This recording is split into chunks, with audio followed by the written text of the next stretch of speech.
ஹனு, நீ என் குடும்பத்துக்காகவும் எனக்காகவும் இவ்ளோ யோசிக்கும் போது நான் எந்த காலத்திலயும் உன்னை விட்டு கொடுக்க மாட்டேன். எல்லா சூழ்நிலையிலயும் உனக்கு துணையா உன்னோட புருஷனா உன் பக்கத்திலேயே இருப்பேன். நீ கவலைப்படாத, இது நான் உனக்கு கொடுக்கற வாக்கு என்று கூறியதும் அவன் கையை இறுக்கமாக பிடித்துக் கொண்டவள், I love you Karthi, I love you too Anu என்று அவள் நெற்றியில் முத்தம் பதிக்க அதுவும் புகைப்படமாக எடுக்கப்பட்டது. ஒரு வழியாக நிச்சயதார்த்தம் அவர்கள் எதிர்பார்த்த அளவு மிகவும் பிரம்மாண்டமாகவும் சந்தோஷமாகவும் நடந்து முடிந்தது. ஹனு, கார்த்திக் இருவரது கல்லூரி நண்பர்கள் அனைவரும் வந்து அவர்களுக்காக கேக் எல்லாம் கட் செய்து அன்றைய விசேஷம் மிகவும் சிறப்பாக நடந்து முடிக்க பின்பு அனைவரும் வீட்டிற்கு செல்லலாம் என்று புறப்பட அனுவுக்கு கார்த்தியை பிரிய மனமில்லை. கார்த்திக்கோ அனு இப்பொழுதே தன் கூட வந்துவிட வேண்டும் என்ற நினைப்பு அவன் மனதை போட்டு பாடாய்படுத்தியது. என்ன செய்வது என்று புரியாமல் அவளையே பாவமாக பார்க்க அப்பொழுது அங்கு வந்த ஆதி, என்ன கார்த்தி, இப்பவே என் தங்கச்சியை உன் கூடவே கூட்டிட்டு போகணும்னு தோணுமே, கரெக்டா? ஆமாதி, கரெக்டா சொன்னீங்க என்றதும், என்ன என்று ஆதியின் குரல் அதிரவும் அவன் பாவமாக முகத்தை வைத்துக் கொள்ள, நீ செஞ்சாலும் செய்வ ஃப்ராடு, முதல்ல நீ கிளம்பி வீட்டுக்கு போ, நான் என் தங்கச்சியை கூட்டிட்டு போறேன் என்று அனுவின் கையை பிடித்து அழைத்துக் கொண்டு காரில் ஏற கார்த்தியும் அவர்களுடைய காரில் ஏறி குடும்பங்கள் அனைவரும் சந்தோஷமாக அங்கிருந்து கிளம்பி சென்றனர். பிறகு ஒரு வழியாக வீட்டிற்கு சென்றதும் அனுவுக்கு ஆரத்தி சுற்றி உள்ளே அழைத்து சென்றவர்கள், அக்கா மறக்காம அனுவுக்கு திருஷ்டி சுத்தி போடணும், எல்லாரோட கண்ணு இன்னைக்கு நம்ம பொண்ணு மேலதான் இருந்துச்சு என்று கூற, பின்பு வைஷு அனுவை போய் ட்ரெஸ் மாத்திட்டு கொஞ்சம் ரிலாக்ஸ் பண்ணிக்க சொல்லுமா. சரிங்க அத்தை, நீ கொஞ்சம் அவளுக்கு ஹெல்ப் பண்றியா? நான் பாத்துக்கிறேன் அத்தை, வா அனு என்று அவளை அழைத்து கொண்டு சென்று அவளுடைய நகைகளை எல்லாம் கழட்ட உதவி செய்தாள். பின்பு அவள் லெஹங்காவையும் மாற்றிவிட்டு வேறு ஒரு சுடிதாரை எடுத்து போட்டுக் கொண்டவள், ஹனி இதுக்கு மேல நான் பாத்துக்கிறேன், நீங்க போய் ரிலாக்ஸ் பண்ணிக்கோங்க, உங்களை பார்த்தாலே தெரியுது நீங்க ரொம்ப டயர்டா இருக்கீங்கன்னு, இன்னைக்கு ஃபுல்லா நீங்க பெட்டை விட்டு இறங்கவே கூடாது, அண்ணா செம்ம கோவமா இருப்பாரு, நீங்க போங்க என்றதும் அவள் சொல்வதும் சரி என்று தோன்றியது. ஏனென்றால் வைஷுவிற்கு உடம்பு மிகவும் அலுப்பாக இருக்க வெளியே வந்தவள் அங்கு ஹால் சோஃபாவில் ஆதி மட்டும் அமர்ந்திருப்பதை பார்த்து, என்ன ஆதி இங்கேயே உட்கார்ந்துட்டு இருக்கீங்க, மேல நம்ம ரூமுக்கு போகலையா? எப்படி போறது, மேடம் இல்லாம நான் மட்டும் போய் என்ன பண்ண போறேன்? நேத்துல இருந்து நீங்க அங்கேயும் இங்கேயும் ஓடிக்கிட்டு இருக்கீங்க, உங்களுக்கு டயர்டா இருக்காதா? போய் கொஞ்ச நேரம் ரிலாக்ஸ் பண்ணிருக்கலாம்ல. ஏண்டி, நார்மல் பர்சன் எனக்கே இவ்வளவு டயர்டா இருக்குன்னா நீ பிரெக்னன்ட், அதுவும் 2 குழந்தை, உனக்கு மட்டும் டயர்ட் ஆகாதா? சரி வாங்க ரூமுக்கு போலாம் என்று கூறவும் அவள் கையை பிடித்து அழைத்து கொண்டு சென்றான். முதல் படியில் ஏற காலை வைத்த வைஷுவிற்கு இடுப்பு கால் எல்லாம் பயங்கரமாக வலிக்க, ஹாதி என்னடி என்னாச்சு? இடுப்பு காலும் பயங்கரமா வலிக்குது, நம்ம கொஞ்ச நேரம் இங்கேயே சோஃபால உட்காந்து ரிலாக்ஸ் பண்ணிட்டு அப்புறமா மேல போலாமா? ஐ திங்க் என்னால ஸ்டெப் ஏற முடியாதுன்னு நினைக்கிறேன். என்ன வைஷு, எனக்கு பயமா இருக்கு, நம்ம வேணா ஹாஸ்பிட்டல் போயிட்டு வந்துடலாமா? இல்ல ஆதி, குழந்தைங்க 2 பேர் இருக்காங்க இல்லைங்களா, வெயிட் கொஞ்சம் அதிகமா தானே இருக்கும், அதான் ரொம்ப வலிக்குது. இட்ஸ் ஓகே, இன்னைக்கு ஒரு நாள் நான் ரெஸ்ட் எடுத்தனா சரியா போயிடும் என்றதும் ஒரு நிமிடம் கூட தாமதிக்காமல் தன் மனைவியை அப்படியே தன் 2 கைகளால் தூக்கி கொண்டு படியேற, ஆதி ஏன் ரிஸ்க் எடுக்கிறீங்க, நான் மட்டும் இருந்தா கூட பரவாயில்ல, இப்போ குழந்தைங்களும், உங்களால முடியுமா? அதெல்லாம் நான் பாத்துக்கிறேன், நீ என்ன அவ்வளவு குண்டாவா இருக்க, ஒட்டட குச்சி மாதிரி இருந்துகிட்டு பேசுற பேச்சு, இப்போதைக்கு எக்ஸசைஸ் என்னோட குழந்தைங்க மட்டும்தான், அவங்கள கூட நான் தூக்க மாட்டேனா? வாய முடிட்டு அமைதியா வா என்றதும் அவனை பார்த்து சிரித்தவள் அவன் கழுத்தை சுற்றி தன் கைகளை மாலை போல போட்டுக்கொண்டு, என் புருஷனை இவ்ளோ கிட்ட இருந்து பாக்குறதுக்கு எவ்வளவு அழகா இருக்காரு. அழகா இருந்து என்ன பிரயோஜனம், புருஷனை கண்டுக்கிறது கிடையாது, அவன் சொல்ற பேச்ச கேக்குறதும் கிடையாது. என்ன ஆதி இப்படி கோவப்படுறீங்க என்றவள் லேசாக ஏக்கி அவன் கன்னத்தில் ஒரு முத்தம் கொடுக்க, வைஷு நீ இப்படியே பண்ணிக்கிட்டு இருந்தனா வேற மாதிரி ஆயிரும் சொல்லிட்டேன். என்ன ஆதி, உங்களுக்கு ஒரு முத்தம் கூட கொடுக்க கூடாதா? எனக்கு அந்த உரிமை இல்லையா? யார் சொன்னது அந்த உரிமை இல்லைன்னு?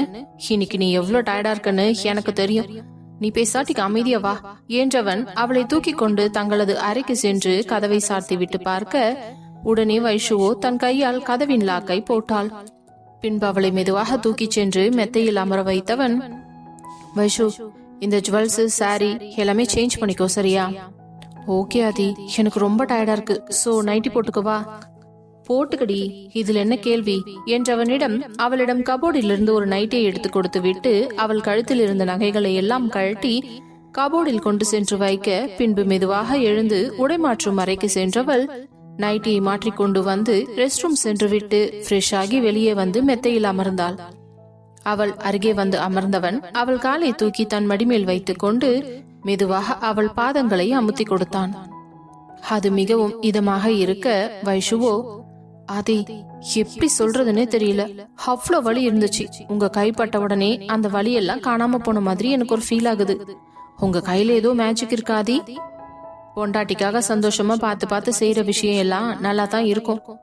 அப்புறம் வைஷு, உன்கிட்ட ஒரு முக்கியமான விஷயம் சொல்லணும். சொல்லுங்க ஆதி. அனு கல்யாண டைம்ல கூட நீ எந்த வேலையும் செய்யக்கூடாது, ஃபுல் ரெஸ்ட்ல தான் இருக்கணும் சொல்லிட்டேன். என்ன ஆதி, அதுக்குள்ளதான் நமக்கு குழந்தை பிறந்துடும்ல. குழந்தை பிறந்துட்டா அதுக்கப்புறம் கடகடன்னு ஓடி ஆட ஆரம்பிச்சிடுவியா? மேக்சிமம் 6 மாசமாவது நீ ரெஸ்ட்ல தான் இருக்கணும். ஏன் இப்படி எல்லாம் சொல்றீங்க?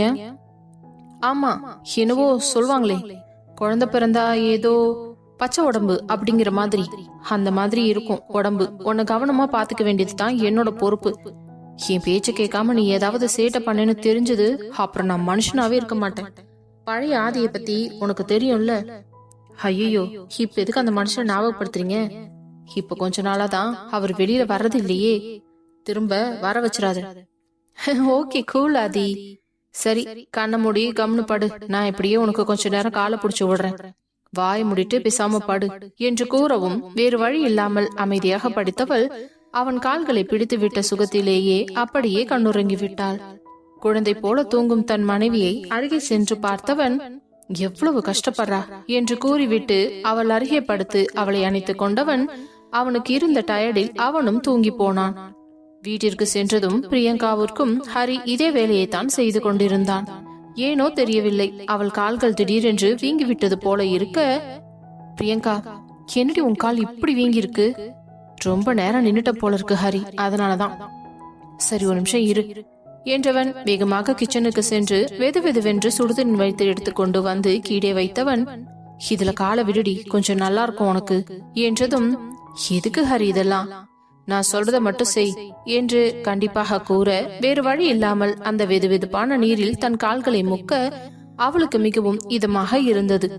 அவள் அருகிலேயே அமர்ந்தவன் மெதுவாக அவள் தலையை வருடி விட்டு, ரொம்ப வலிக்குதாடி காலு? அதுக்குதான் நான் உன்ன ஒரு இடத்துல உட்காருன்னு சொன்னேன். நீ எங்க என் பேச்சு கேக்குற? நின்னுகிட்டும் அங்கேயும் இங்க நடந்துகிட்டும் தான் இருக்க. இது நம்ம வீட்டு ஃபங்க்ஷன், அனுவோட ஃபங்க்ஷன். அனு உங்களுக்கு ஒரு தங்கச்சி மாதிரி தானே? ஆமா, அது எனக்கு தெரியாதா? ஃபங்க்ஷன்ல நான் எல்லாத்தையும் பார்க்காம வேற யார் பாப்பாங்க? இருந்தாலும் இனி இருக்கிற நிலைமையும் கொஞ்சம் பார்க்கணும் இல்லடி? என்ன ஹரி சொல்றீங்க? வயசுக்கு 7 மந்த் ஆகுது. அதுவும் இல்லாம வயிற்றுல ட்வின்ஸ் பேபி வச்சிருக்கா. அவளே வந்து எல்லாத்தையும் முன்ன நின்னு பண்ணும்போது நான் 5 மாசம் தான் ஆகுது, அதுவும் சிங்கிள் பேபி தான். என்னால முடியாதா? ஆனா பாரு, உன் கால் இப்படி பணியார மாதிரி வீங்கி கிடக்கே, அதுக்கு என்ன பண்றது? நெக்ஸ்ட் டைம் டாக்டர் கிட்ட போகும்போது கேக்கலாம் ஹரி, நீங்க கவலைப்படாதீங்க. இன்னும் சொல்ற என்று கூறிவிட்டு அவள் கழுத்தில் இருந்த நகைகளை எல்லாம் கழட்டி வைக்க அவளுக்கு தேவலாமா என்பது போல இருந்ததும், சரி இந்தா நீ போய் ட்ரெஸ் சேஞ்ச் பண்ணிட்டு வந்து படு என்று ஒரு நைட்டியை கையில் கொடுக்க அவளும் நைட்டியை மாற்றி கொண்டு வந்து படுத்து விட்டாள். அவள் அருகிலேயே அமர்ந்தவன் அவள் வயிற்றை தடவிக்கொண்டு தன் குழந்தையை மனதில் நினைத்துக் கொண்டே அப்படியே கண்ணாயிருந்து விட்டான். அறைக்கு சென்ற கவிதாவோ மிகவும் அமைதியாக தன்னுடைய ஆடையை மாற்றிவிட்டு நகைகளை கழட்டி வைத்துவிட்டு மீண்டும் மெத்தையில் வந்து அமர அவளை பார்த்த விஸ்வாவிற்கு வித்தியாசமாக இருந்தது. மெதுவாக அவள் அருகே சென்று அமர்ந்தவன், கவி என்ன விஸ்வா, ஏதாச்சும் பிரச்சனையா? ஒண்ணுமில்லையே. அப்புறம் ஏன் உன் முகம் இவ்வளவு டல்லா இருக்கு? அப்படியெல்லாம் ஒண்ணு இல்ல விஸ்வா, கொஞ்சம் டயர்டா இருக்குன்னு நினைக்கிறான் தான். இல்ல, நீ ஏதோ ஒரு விஷயத்தை என்கிட்ட இருந்து மறைக்கிற, அது என்னன்னு சொல்லு. அப்படியெல்லாம் ஒண்ணுமில்ல விஸ்வா என்று கூறிவிட்டு படுக்க போனவளின் கையை பிடித்து இழுத்தவன், என்கிட்ட உனக்கு பொய் சொல்ல கூட தெரியுமா கவி என்று கேட்க, விஸ்வா என்று அதிர்ச்சியாக பார்த்தவளிடம், உன் முகத்தை பார்த்தாலே நீ பொய் சொல்றது நல்லா தெரியுது, அப்படி இருந்து எதுக்கடி என்கிட்ட பொய் சொல்ற?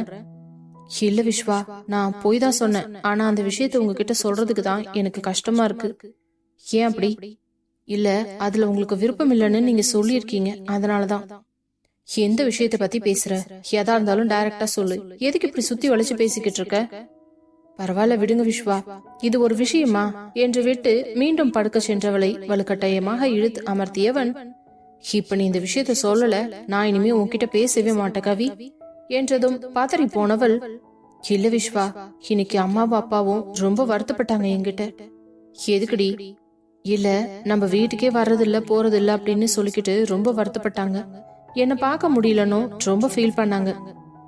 என்னடி இது, அவங்களுக்கு உன்னை பார்க்கணும்னு தோணுனா இங்க வந்து நம்ம வீட்டுல பாத்துட்டு போக வேண்டியது தானே?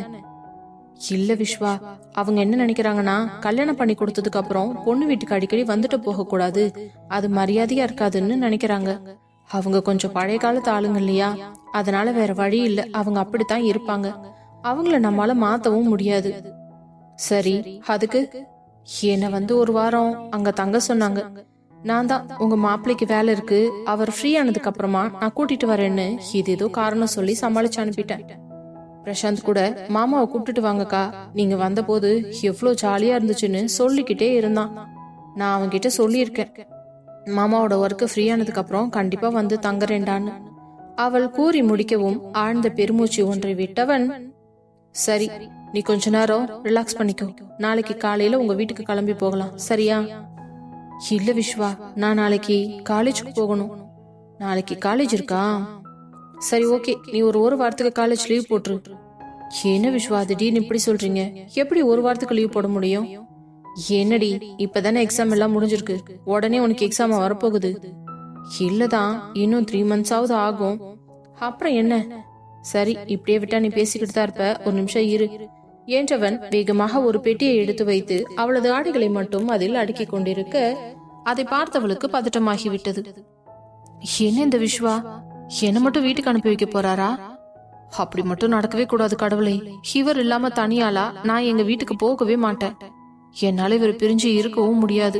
அதுவும் இல்லாம நான் தனியா போனேன்னா அக்கம் பக்கத்துல இருக்கிறவங்க ஒரு மாதிரி வேற பேசுவாங்க. ஐயோ கடவுளே என்று யோசித்தவள், விஸ்வா என்ன பண்ணிக்கிட்டு இருக்கீங்க? உன்னோட ட்ரெஸ் எல்லாம் ஒரு வாரத்துக்கு தேவையான அளவுக்கு பேக் பண்ணிக்கிட்டு இருக்கேன்டி. எதுக்கு? நான் இப்ப எங்க போக போறேன்? உங்க அம்மா வீட்டுக்கு தான். என்ன விஸ்வா விளையாடுறீங்களா? என்னடி, அவங்கதான் உன்னை பார்க்க முடியலன்னு ஃபீல் பண்றாங்கன்னு சொன்னல, அதுக்காகத்தான். நீங்க இல்லாம நான் மட்டும் போக மாட்டேன் விஸ்வா, என்னால உங்களை பிரிஞ்சு இருக்கவும் முடியாது.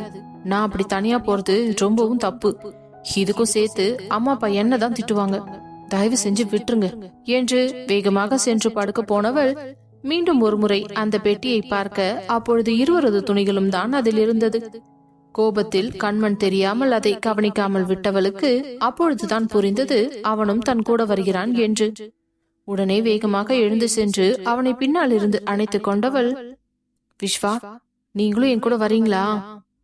என்னால மட்டும் உன்னை பிரிஞ்சு இருக்க முடியுமா? உன்னை நான் தாண்டி கூட்டிட்டே போக போறேன், உன் கூட தான் இருக்க போறேன்.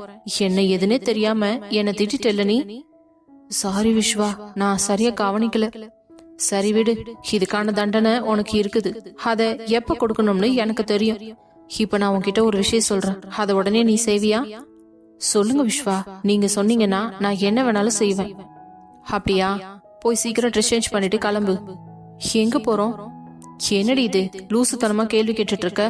உங்க வீட்டுக்கு தான் போறோம். இப்பவே வா? ஆமா, இப்பவே போனாதான் கொஞ்ச நேரம் அங்க இருந்துட்டு அதுக்கப்புறம் நாளைக்கு நான் ஆபீஸ் கிளம்பி போறதுக்கு கரெக்டா இருக்கும். என்ன, ஆபீஸ் கிளம்பி போயிடுவீங்களா? ஆமா, அதுக்காக அந்த ஒரு வாரமும் வீட்லயே இருக்க முடியுமா?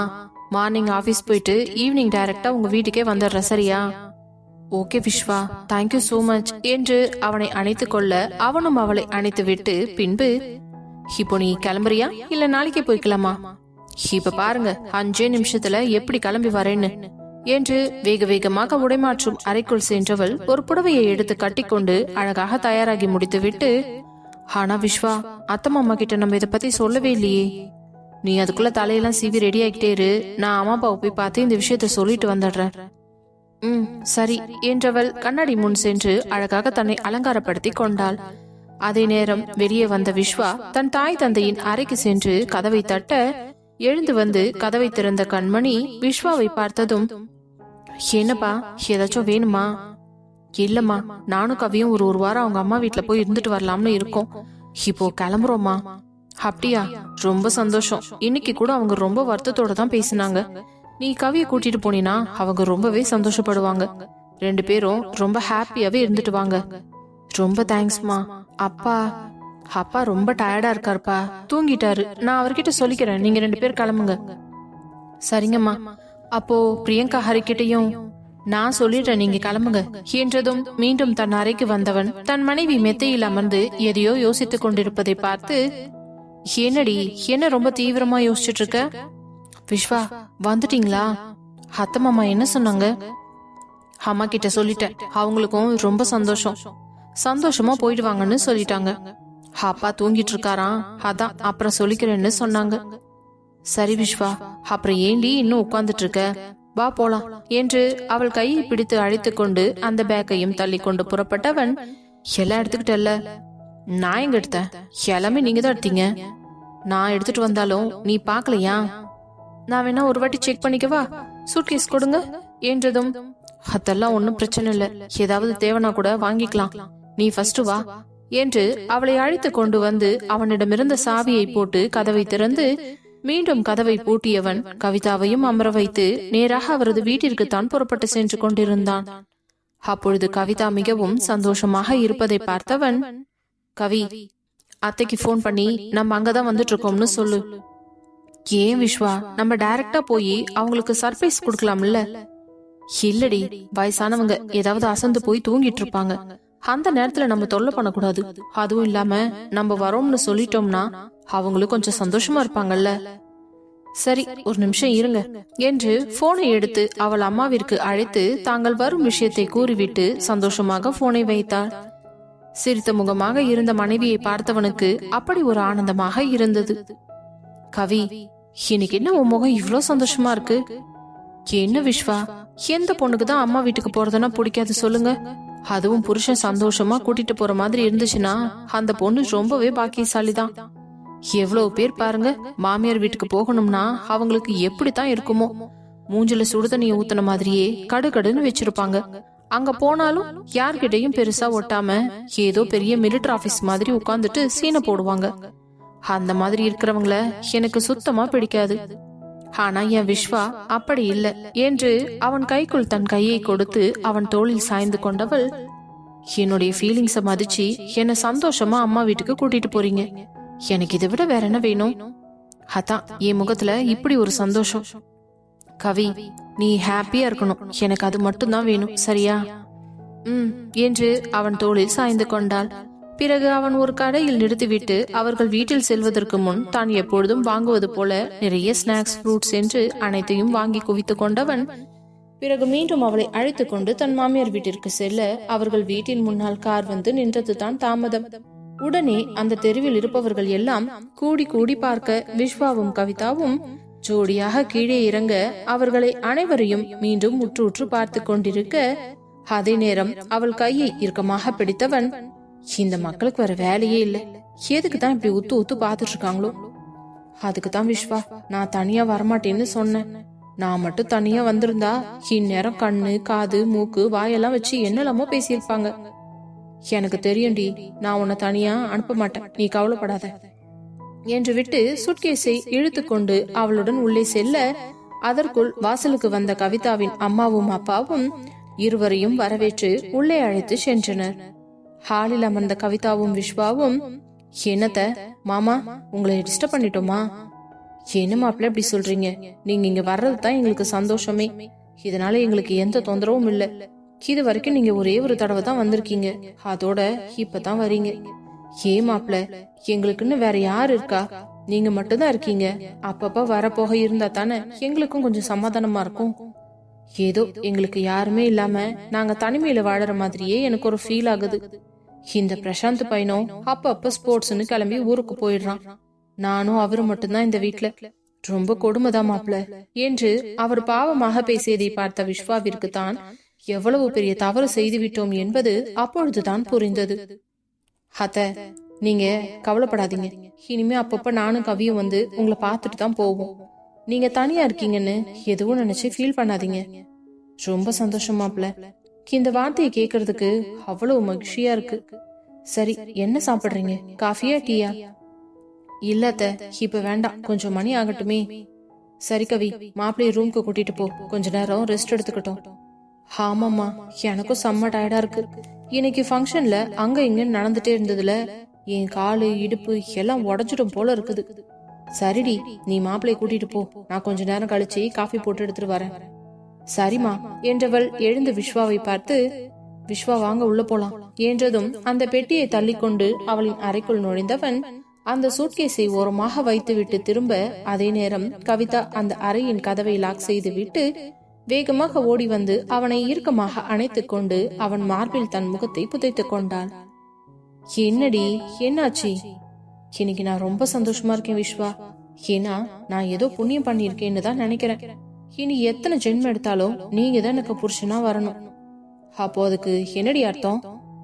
இனி உங்க தவிர என் வாழ்க்கையில யாரையும் சேர்த்துக்க முடியாதுன்னு அர்த்தம் என்று அவன் மார்பில் முத்தம் வைத்துவிட்டு அவள் கூறவும், அந்த ஒரு முத்தம் அவன் உடல் சிலிர்த்து அடங்கியது.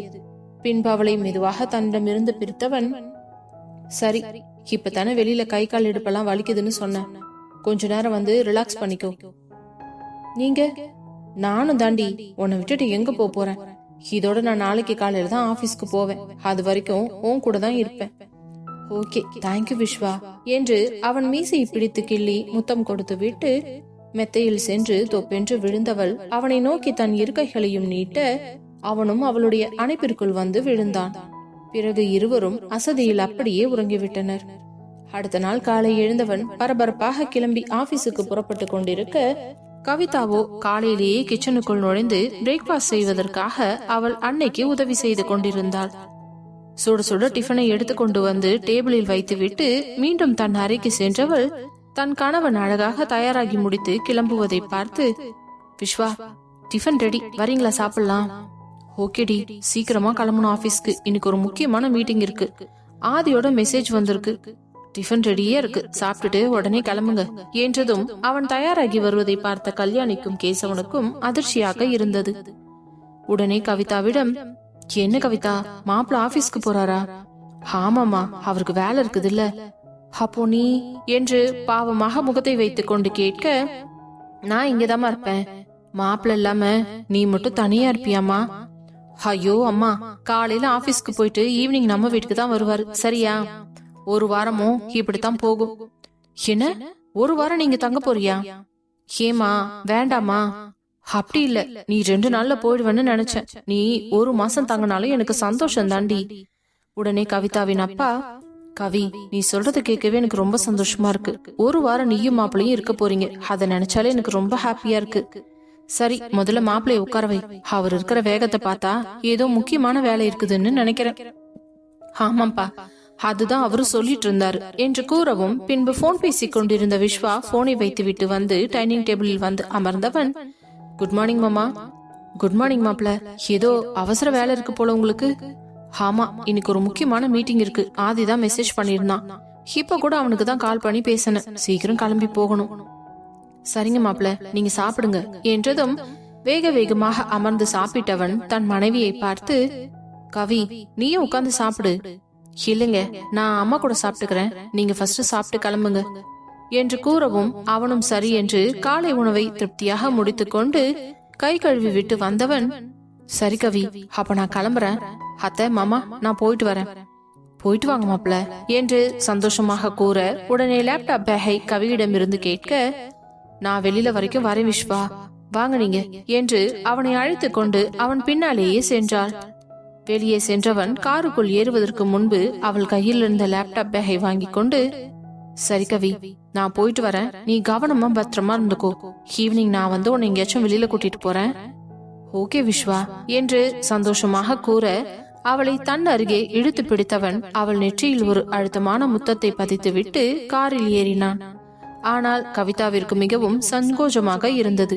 வெளியில் சுற்றியும் தங்களை நிறைய பேர் பார்த்து கொண்டிருந்தார்கள். என்னடி, எதுக்கு இப்படி பேந்த பேந்த முடிச்சுட்டே நிக்கிற என்று அவள் சைடு இருக்கும் கண்ணாடியை கீழே இறக்கி கேட்க, என்ன விஸ்வா, என்ன காரியம் பண்ணீங்க? பாருங்க, சுத்தி எல்லாரும் நம்மளதான் பாத்துட்டு இருக்காங்க. இப்ப போய் அப்படி பண்ணுவீங்க? அவங்க எல்லாம் பாக்கறதுனால தாண்டி அப்படி பண்ண. வயிறு எரிஞ்சு சாகட்டும்.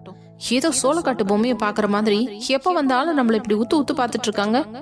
நான் என்ன, என் பொண்டாட்டியை தானே கூட்டிட்டு வந்தேன், வேற யாரையோ கூட்டிட்டு வந்த மாதிரி இப்படி பாக்குறாங்க. எனக்கு சுத்தமா பிடிக்கல.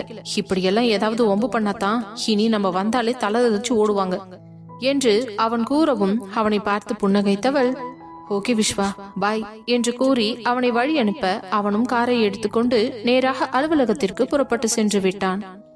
ஆபீஸிற்குள் நுழைந்ததிலிருந்து மீட்டிங் டென்ஷனில் இருந்த ஆதி, ஹரி, விஸ்வா மூவரும் வெற்றிகரமாக அந்த மீட்டிங்கை முடித்துவிட்டு சாப்பிடலாம் என்று நினைக்கும் பொழுது அங்கு வந்த பிரகாஷ், பாஸ் லஞ்சுக்கு அப்புறம் இன்னொரு மீட்டிங் இருக்கு, அதனால இப்ப நாங்க எங்கேயும் போக கூடாது, இங்கேயே இருக்கணும், அதானே சொல்ல வர? பாஸ் நான் அப்படி சொல்லுவேனா? உங்களுக்கு லஞ்ச் ஏதாச்சும் ஏற்பாடு பண்ணவான்னு கேட்கறதுக்கு தான் வந்தேன். ஆமாண்டா, பின்ன நாங்க பட்னியாவா கடக்க முடியும்? எங்க 3 பேருக்கும் சேர்த்து லஞ்ச் ஏதாவது ஏற்பாடு பண்ணு என்று கூற, அப்பொழுது ஒரு பியூன் வந்து கதவை தட்டி, சார் உள்ள வரலாமா? வாங்க, என்ன விஷயம் என்று ஆதி கேட்கவும், சார் நம்ம விஸ்வா சாரோட வைஃப் வந்திருக்காங்க. என்ன, கவிதாவா? எதுக்கு? தெரியல சார், ஆனா கையில சாப்பாடு கூட இருந்துச்சு. ஓ அப்படியா, சரி சரி, நீங்க போய் அவங்கள சாரோட கேபின்ல உட்கார வைங்க. ஓகே சார் என்று அந்த பியூன் வெளியே சென்று விட, உடனே விஸ்வா திருத்திருவென்று முடித்துக் கொண்டிருக்க, என்னடா இது புதுசா இருக்கு, உன் பொண்டாட்டி உனக்கு சாப்பாடெல்லாம் எடுத்துட்டு வந்திருக்கா? அதாண்டா எனக்கும் தெரியல, ஒரு நிமிஷம் இரு, நான் என்னன்னு போய் பாத்துட்டு வந்துடுறேன். எதுக்குடா, நீ திங்கிறத நாங்க 2 பேரும் வேடிக்கை பார்க்கணுமா? நீ வேணா உன் பொண்டாட்டி எடுத்துட்டு வந்ததை போய் சாப்பிடு, எங்களுக்கு சாப்பாட நாங்க ஆர்டர் பண்ணிக்கிறோம் என்றவன் பிரகாஷை பார்த்து, பிரகாஷ் எங்க 2 பேருக்கும் லஞ்ச் என்று சொல்ல வர, ஆதி கொஞ்ச நேரம் அமைதியா தான் இரேண்டா, ஒரு நிமிஷம் இரு என்றவன் வேகமாக தன்னுடைய கேபினுக்கு ஓட, அங்கு அவனுக்காக காத்திருந்த கவிதாவை பார்த்தவுடன் சந்தோஷம் தாங்க முடியவில்லை. ஹே கவி, என்னடி இவ்வளவு தூரம் வந்திருக்க? எப்படி வந்த? வெளியில எவ்வளவு வெயில் அடிக்குது, எதுக்கடி வந்த? என்ன விஸ்வா இவ்ளோ கேள்வி கேக்குறீங்க? உங்களுக்காக அம்மா சாப்பாட பார்த்து பார்த்து சமைச்சிருந்தாங்க, அது எப்படி உங்களுக்கு கொடுக்காம இருக்க முடியும்? அதான் நானே எடுத்துட்டு வந்துட்டேன். சரி, எப்படி வந்த? ஆட்டோலதான். நீ இருக்க பாரு, இப்போ ஆதி, ஹரி என்னை எப்படி கிண்டல் பண்ணாங்க தெரியுமா? என்னன்னு? உன் பொண்டாட்டி உனக்கு சாப்பாடு எடுத்துட்டு வந்துட்டா, நீ போய் சந்தோஷமா சாப்பிடு, நாங்க ஹோட்டல்ல ஆர்டர் பண்ணிக்கிறோம்னு சொன்னாங்க. ஐயோ விஸ்வா, அப்படி எதுவும் பண்ண வேண்டாம்னு சொல்லுங்க. ஏண்டி, நான் ஹரியனாக்கும் ஆதிக்கும் சேர்த்துதான் சாப்பாடு எடுத்துட்டு வந்திருக்கேன் என்று கூறி முடிக்கவும் அவன் கண்கள் 2ம் அகலமாக விரிந்தது. என்னடி சொல்ற, நிஜமாவா? விஸ்வா, நீங்க போய் சீக்கிரம் அவங்க கிட்ட சொல்லிட்டு 3 பேரும் சேர்ந்து எங்க சாப்பிடுவீங்கன்னு சொல்லுங்க, நான் அங்க லஞ்ச் எடுத்துட்டு வரேன். நீ என் கூட வா என்று அவள் கையை பிடித்து அழைத்து கொண்டு ஆதியின் கேபினுக்கு செல்ல, அப்பொழுது ஆதி, கவி வா வா என்று அழைத்தவன், என்னடா எங்களை வெறுப்பேத்துறதுக்கு வேண்டியே இவளை இங்க கூட்டிட்டு வந்திருக்கியா? ஐயோ ஆதி, ஒரு நிமிஷம் இரு என்றவன் பிரகாஷை பார்த்து, பிரகாஷ் லஞ்ச் எல்லாம் எதுவும் வேண்டாம், நீ போய் சாப்பிடு. ஓகே சார் என்று வெளியில் சென்று விட, இப்போ எதுக்குடா அவனை துரத்தி விட்ட? எங்களை பட்டி போடலான்னு பாக்குறியா என்று ஹரி கேட்கவும், உடனே விஸ்வாவோ, டேய் மச்சான், நம்ம 3 பேருக்கும் சேர்த்து தாண்டா அவ சாப்பாடு எடுத்துட்டு வந்திருக்கா என்றதும் அவர்கள் இருவரது கண்களும் விரிந்தது. என்னடா சொல்ற, நிஜமாவா? உடனே கவிதா, ஹரி அண்ணா, ஆதி, எப்படி நான் உங்க 2 பேருக்கு எடுத்துட்டு வர மாட்டேன்னு நீங்க நினைச்சீங்க? அவ்வளவுதானா ஆதி, நீங்க என்ன உங்க தங்கச்சின்னு சொல்றீங்க? ஆனா நீங்களும் இங்கதான் இருப்பீங்கன்னு எனக்கு தெரியும், பசியோட தான் இருப்பீங்கன்னு எனக்கு தெரியாதா? உங்களுக்கு நான் சாப்பாடு எடுத்துட்டு வரமாட்டேனா என்றதும் ஒரு நிமிடம் இருவரும் தலையை தாழ்த்தி கொண்டு, சாரி கவி, நாங்க உன் புருஷனை கலாய்க்க நினைச்சுதான் பேசிக்கிட்டு இருந்தோம். சரி சரி, இப்போ சட்டு புட்டுன்னு 3 பேரும் கையை கழுவிட்டு வாங்க, நான் சாப்பாடு எடுத்து வைக்கிறேன். விஸ்வா, எங்க லஞ்சு சாப்பிடணும்? இதோ இந்த ரூம்குள்ள தாண்டி, நீ வா என்று அவள் கையை பிடித்து அழைத்து செல்ல, உடனே ஆதி, மச்சான் நாங்க ஒரு 5 நிமிஷத்துல வந்துருவோம், அது வரைக்கும் நீ ஜாலியா இரு, போங்கடா என்றவன் அவளை அழைத்து கொண்டு உள்ளே செல்ல, அங்கிருந்த டேபிளில் லஞ்ச் எல்லாம் கூடையிலிருந்து வெளியே எடுத்து கடை பரப்பி வைத்தவள், நீங்களும் போய் கை கழுவிட்டு வாங்க, சாப்பிடலாம். சரிடி என்றவன் அவள் கன்னத்தில் வேகமாக ஒரு முத்தம் வைத்துவிட்டு சந்தோஷமாக ஓடினான். பிறகு ஆதி, ஹரி, விஸ்வா மூவரும் கையை கழுவி கொண்டு வந்து அமர, அவர் மூவருக்கும் பிளேட்டை எடுத்து வைத்து அவள் கொண்டு வந்திருந்த சாப்பாட்டை பரிமாறினாள். மூவரும் சந்தோஷமாகவும் திருப்தியாகவும் சாப்பிட்டு முடிக்க, அதை பார்த்தவளின் கண்களில் அப்படி ஒரு ஆனந்தம். அப்பொழுது விஸ்வா, கவி நீ சாப்பிட்டியாடி? இல்ல விஸ்வா, நான் வீட்டுக்கு போய் தான் சாப்பிடணும், இப்போ உங்க 3 பேருக்கும் தான் எடுத்துட்டு வந்தேன், எனக்கு என்ன அவசரம், நான் திரும்ப போய் கூட சாப்பிட்டுப்பேன், இங்க லஞ்சு தான் இன்னும் பேலன்ஸ் இருக்குல்ல, நீயும் உட்காந்து சாப்பிடுவா என்றதும் அவர்கள் இருவருக்கும் பிரைவசி கொடுக்க வேண்டும் என நினைத்த ஆதியும் ஹரியும், சரிடா மச்சான், நாங்க எங்களோட கேபினுக்கு போறோம், நீ சாப்பிட்டு பொறுமையா கவிதாவை அனுப்பி வச்சுட்டு வா, சரியா? ஓகேடா என்றவன் அவர்கள் வெளியே செல்லும் வரை அமைதியாக இருந்து விட்டு, பின்பு அவளை இழுத்து தன் மடியில் அமர வைத்து சாப்பாடை பிசைந்து அவள் வாயில் வைத்து ஊட்டினான். அதை பார்த்தவள் சந்தோஷமாக வாங்கி சாப்பிட, விஸ்வா நானே சாப்பிட்டுக்கிறேனே எழுந்திருச்சு போக, எழுந்திருச்ச பிச்சு போடுவேன். என் மடியில தாண்டி நீ உட்காந்து சாப்பிடணும். யாராவது வரப்போறாங்க விஸ்வா. அதெல்லாம் யாரும் வரமாட்டாங்க. அப்படியே வந்தாலும் எனக்கு எந்த கவலையும் இல்ல. என் பொண்டாட்டி தானே மடியில வச்சு சாப்பாடு ஊட்டி விடுற என்று வலுக்கட்டாயமாக மீதி இருந்த அனைத்து சாப்பாட்டையும் அவளுக்கு திருப்தியாக ஊட்டி முடித்தவன் பின்பு எழுந்து சென்று கை கழுவி விட்டு வந்து அவளின் சாலை எடுத்து தன் கையையும் வாயையும் துடைத்து கொண்டவன், ரொம்ப ஹாப்பியா இருக்கு கவி. அப்படியா? அப்போ நம்ம இங்க இருக்க ஒரு வாரமும் நானே உங்களுக்கு லஞ்ச் எடுத்துட்டு வரேன். பிளீஸ் வேண்டாம்னு சொல்லாதீங்க விஸ்வா. சரிடி, எனக்கும் சந்தோஷமா தான் இருக்கு. அப்ப நான் கிளம்பட்டுமா? என்னடி அதுக்குள்ள கிளம்புற? நான் இங்க இருந்து என்ன விஸ்வா பண்ண போறேன்? அதுவும் சரிதான். சரி, போறதுக்கு முன்னாடி எனக்கு ஒரு முத்தம் கொடுத்துட்டு போயேன். ஹால பாரு, ஆபீஸ்ல இருந்துட்டு என்ன பேச்சு பேசுறீங்க? என்னடி ஆபீஸ்ல இருந்தா என்ன, எங்க இருந்தா உனக்கு என்ன? என் பொண்டாட்டிக்கு தானே உரிமையா கேக்குறேன். அதுக்குன்னு ஒரு இடம் பொருள் யாவல் வேண்டாமா? நீங்க பாட்டு எங்க வேணாலும் என்கிட்ட கேப்பீங்களா? சரி, உனக்கு வேணாம் எனக்கும் வேணாம், நீ கொடுக்க வேண்டாம், நானே கொடுத்துக்கிறேன் என்று அவள் அருகே வர அவள் லஞ்ச் கூடையை எடுத்துக்கொண்டு வேகமாக ஓட பார்க்க அவள் கையை பிடித்து இழுத்தவன் சுவற்றில் சாய்த்து நிறுத்தி பிடித்து அவள் உடலோடு தன் உடலை ஒட்டி அவள் நெற்றியில், கன்னத்தில், கழுத்தில், உதட்டில் என்று மாறி மாறி முத்தம் கொடுத்தவன் பார்வை அவள் உதட்டிலேயே நிலைத்திருக்க ஒரு ஆழ்ந்த முத்தத்தை கொடுத்துவிட்டு தான் பிரிந்தான் அவளிடம் இருந்து. இப்பொழுது கவிதாவின் முகமோ குங்குமம் போல சிவந்து போயிருக்க, என்ன விஸ்வா இப்படி எல்லாம் பண்றீங்க? சரி, நான் கிளம்புறேன். ஓகே டார்லிங், ஈவினிங் வரைக்கும் வெயிட் பண்ணு, மிச்சத்தை நைட் வந்து பாத்துக்கிறேன். சி போங்க விஸ்வா என்று அவள் அந்த அறையில் இருந்து வேகமாக வெளியே ஓட, கவி ஒரு நிமிஷம் இரு என்றவன் டிரைவருக்கு போன் செய்து, அண்ணா கீழே என்னோட மிஸ்ஸஸ் வருவாங்க, அவங்கள கூட்டிட்டு போய் அவங்க சொல்ற இடத்துல இறக்கி விட்டுருங்க. ஓகே சார், கண்டிப்பா. நீ கீழே போ, கார் வெயிட்டிங்ல இருக்கும். நீ போய் வீட்ல இறங்கிக்கோ. வீட்டுக்கு போயிட்டு எனக்கு ஒரு மெசேஜ் பண்ணு, சரியா? ஓகே விஸ்வா, பாய் என்று அவள் கீழே இறங்கி செல்ல கார் தயாராக இருக்கவும் அதில் ஏறி புறப்பட்டவள் வீட்டிற்கு செல்லும் வரை அவன் செய்த சேட்டையை நினைத்து சிரித்துக் கொண்டேதான் போனாள்.